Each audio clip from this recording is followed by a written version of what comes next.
Bapak Jenderal Fahru Razi sebagai Menteri Agama.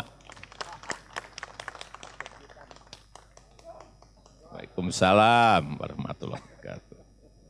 Anda masih bersama kami di program Tokoh Kita, masih bersama dengan Menteri Agama Republik Indonesia, Bapak Fahru Razi. Pak Menteri, dulu sempat menjabat sebagai jenderal begitu ya. Apa makna ataupun kesan jenderal, sosok jenderal bagi Pak Fahru Razi begitu? Ya, satu memang bangga lah ya. Karena Jenderal Bintang 4 itu kan jabatan pangkat tertinggi dalam TNI ya. Iya. Apalagi saya orang Aceh, saya satu-satunya orang Aceh pangkat jenderal. Iya. Ayah saya orang Minang, saya satu-satunya orang Minang pangkat jenderal. Tapi di mata saya, nama baik tentara itu tidak ditentukan oleh tingginya pangkatnya. Tapi apa yang dia sumbangsikan pada saat dia menjabat itu. Contohnya teman-teman saya banyak yang pangkatnya pensiun dan kolonel. Tapi banyak yang saya hormat kepada mereka. Misalnya ada yang saya hormat pada saat dulu kami mungkin di medan pertempuran, pada saat ada sebuah sasaran misalnya yang tidak berhasil direbut oleh pasukan yang lain, dia berhasil dengan tim kecil menyusup, dia dapat atau pada bidang lain ada yang pada saat kami dulu masih buta tentang IT misalnya, ada yang sudah jago IT gitu ya, atau begitu. Ada dulu yang pada saat kami masih zaman dulu kan bahasa Inggris juga masih belum terlalu ya. Iya. Pada saat kami masih sibuk belajar bahasa Inggris, dia bahasa Inggrisnya sudah sangat bagus sehingga dia bisa mewakili kami kemana-mana untuk menerima tamu asing. Pada saat itu kami masih taruna misalnya begitu. Dan banyak sekali apa-apa yang baik di medan pertempuran maupun di medan pendidikan maupun di bidang staf, di bidang kejuangan dan lain sebagainya. Jadi memang saya berpendapat bahwa memang harus tentara itu tidak semata-mata dihargai dari tinggi pangkatnya, tapi kita hormat dengan apa yang dia dedikasikan pada saat apapun pangkat dan jabatan yang dia pengabdiannya. Banyak yang seperti itu, terutama di medan pertempuran. Ada yang cerita dulu mungkin sudah teman yang sudah, mohon maaf ya, tertembak, sudah luka parah, mau dievakuasi tidak mau, tetap saja ingin memimpin pasukannya begitu ya. Ada juga tentara yang pada saat kalau batalion misalnya atau brigade berangkat tugas operasi, kan ada yang ditinggal sebagai komandan korum, istilahnya untuk memimpin yang ada di basis itu. Itu bagaimana mereka memilih itu luar biasa susahnya. Siapapun yang kita tunjuk pasti nggak mau ditinggal. Kalau kita bilang Anda yang memimpin sini, makanya Bapak lihat saya ini nggak mampu Pak bertempur, masa saya ditinggal, orang teman saya gitu ya. Jadi banyak sekali yang pantas kita hormati mereka, tidak hanya sekedar dari aspek pangkatnya. Masih komunikasi dengan teman-temannya Pak? Pasti masih. Masih silaturahmi ya Pak? Pokoknya apalagi kalau teman-teman angkatan, pada saat situasi apapun dia pasti kita terima dengan misalnya teman dengan konteks saya, Pak saya ada yang mau saya omongkan, kapan ketemu? Waduh saya nanti sampai jam 10 penuh. Selesai jam 10 malam ya di rumah saya, ke rumah aja boleh. Dengan senang hati, jam berapa aja dia, karena memang bagian dari bagian dari kita. Tetap diagendakan ya Pak ya. Sama-sama perjuangan. Kalau di sini teman-teman mereka udah pada tahu, kalau namanya tentara, anak saya apalagi teman saya seangkatan, pasti dicarikan waktu untuk saya masuk. Berarti kalau kata saya mau jadi di militer, mau di Kementerian Agama, yang penting pengabdiannya begitu ya, pengabdian Pak ya. Pengabdian apa yang bisa kita dedikasikan buat bangsa ini ya. Nilainya dari aspek itu. Baik Pak Fahru Razi, kita mau tanya dengan Pak Menterinya langsung begitu nih. Dulu menghabiskan masa kecil di mana Pak? Kalau saya SD di Medan, tapi kemudian SMP, SMA di Aceh gitu ya. Ya dengan kenakalan anak zaman dulu lah. Anak zaman dulu itu kan nakalnya beda dengan saat ini mungkin ya.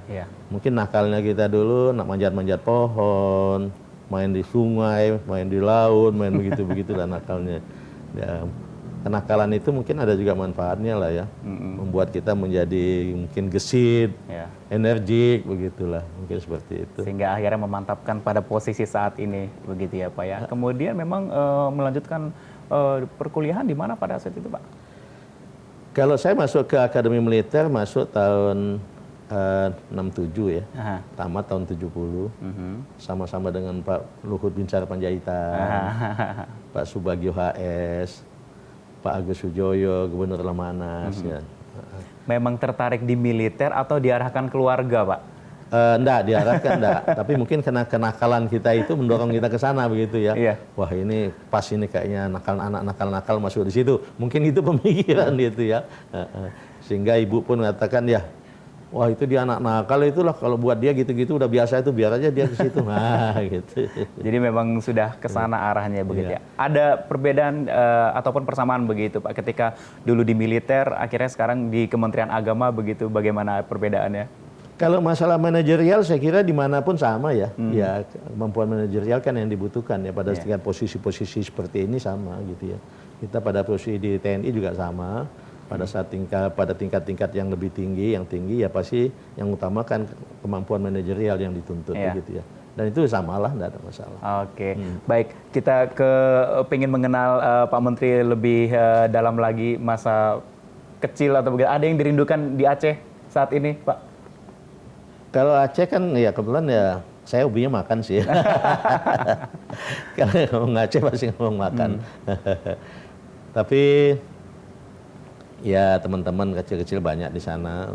Apalagi saya kan anak kolong sebetulnya ya. Anak kolong, ayah saya pangkatnya Letnan 1. Tapi kalau Letnan 1 dulu kan pakai bintang 2. Nah. Jadi saya taruh foto di rumah itu saya bintang 4, ayah saya bintang 2 gitu ya. Tapi sebuah kebanggaan lah. Bagaimana kami dalam situasi yang agak susah hidup gitu ya, bisa survive, bisa maju. Dari sepanjang perjalanan sekolah ya Pak, baik SD, SMP maupun sekolah menengah pertama, menengah atas begitu Pak ya. Ada tidak Pak teman yang mungkin sangat dianggap dekat tapi sekarang mungkin sudah tidak berkomunikasi lagi begitu? Nah banyak, kebanyakan sudah meninggal. Sudah meninggalkan. Jadi teman-teman dekat saya dulu ya terutama yang pada saat saya dalam situasi nggak mampu, dia orang tuanya agak sedikit berkemampuan, sehingga kalau saya sekolah numpang sepeda dia gitu ya. Masih hidup Pak ya? Enggak, udah meninggal. Dia juga. Udah meninggal. Hampir semua yang saya sudah itu sudah meninggal gitu ya. Jadi tapi bagaimanapun saya punya kenangan. Saya masih tetap ingat jasa-jasa dia dulu ya. Ada juga yang misalnya pada saat saya setelah Letnan 2 gitu, ya kemana-mana naik bus misalnya atau naik oplet gitu dulu. Tapi kalau saya ke Jakarta dia pinjamkan Vespanya, pakai ini aja. Padahal dia kemudian dia yang pindah naik oplet misalnya gitu ya. Saya masih ingat gitu. Tapi kembali udah banyak kan udah pada meninggal. Ada tokoh Islam yang mungkin saat ini Bapak kagumi di Indonesia mungkin atau dimanapun Pak? Ya kalau tokoh Islam ya kalau saya lihatnya yang dia punya Islam tapi punya wawasan kebangsaan juga tinggi, ya Pak Hatta, Buya Hamka misalnya gitu. Iya Pak Menteri, sampai dengan posisi dengan saat ini siapa orang-orang yang mendukung dan berperan dalam mendukung Bapak? Ya saya senang sekali, saya tugas di Kementerian Agama ini punya wakil menteri yang bagus, kemudian juga punya eselon 1 juga yang luar biasa membantu, sehingga memudahkan saya untuk melaksanakan tugas-tugas saya dengan baik. Di daerah saya punya kanwil-kanwil yang bagus-bagus juga, sehingga mereka bisa menjadi ujung tombaknya Kementerian Agama di tiap daerah. Ada juga kemudian rektor-rektor, ada juga kepala Kementerian Agama di tingkat kabupaten dan kota, kemudian juga di tingkat-tingkat kecamatan juga ada KUA, semuanya membantu dengan baik. Kalau di keluarga saya senang, saya punya istri yang sangat mendukung saya. Ini paling penting ya Pak?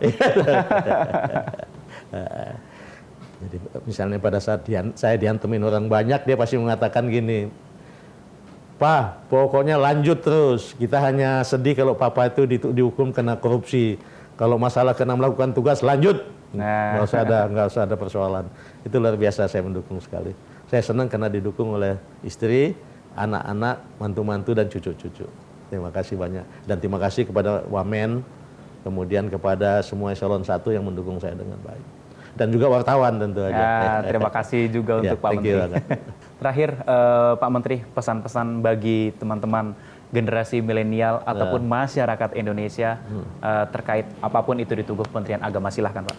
Iya, memang tantangan ke depan kan semakin tinggi ya, tinggi. Apalagi kita sepakat lah kalau lihat potensi, kira-kira kita insya Allah akan dapat mencapai 4 besar dunia ya. Dan tapi mencapai itu kan memang butuh sinergitas kita semua begitu ya. Untuk itu ya saya kembali menekankan masalah toleransi dan kerukunan itu salah satu kunci utama gitu. Bagaimana saya katakan tadi, ya sebagaimana yang digarisbawahi juga oleh Bapak Presiden, orang investor itu kan nggak bisa kita pilih, dia datang. Sama dengan wisatawan juga nggak bisa kita pilih dia yang datang. Dia tidak mungkin mau datang ke sebuah tempat yang memang tidak menguntungkan buat dia, tidak menyamankan buat dia. Salah satu kenyamanan yang paling utama saya kira dia merasa dia datang di tempat yang toleran, yang menghargai agama dia, menghargai budayanya. Oleh sebab itu kami kemana-mana selalu mengkampanyekan masalah toleransi, kemudian masalah kerukunan. Mudah-mudahan itu akan membawa manfaat bagi kita semua dalam membangun Indonesia maju ke depan. Baik, terima kasih Pak Menteri Agama sudah menyiapkan waktunya untuk berbincang bersama kami di program Tokoh Kita kali ini. Dan pemirsa, demikian program Tokoh Kita untuk edisi kali ini. Dan sampai jumpa bertemu dengan tokoh-tokoh yang berikutnya.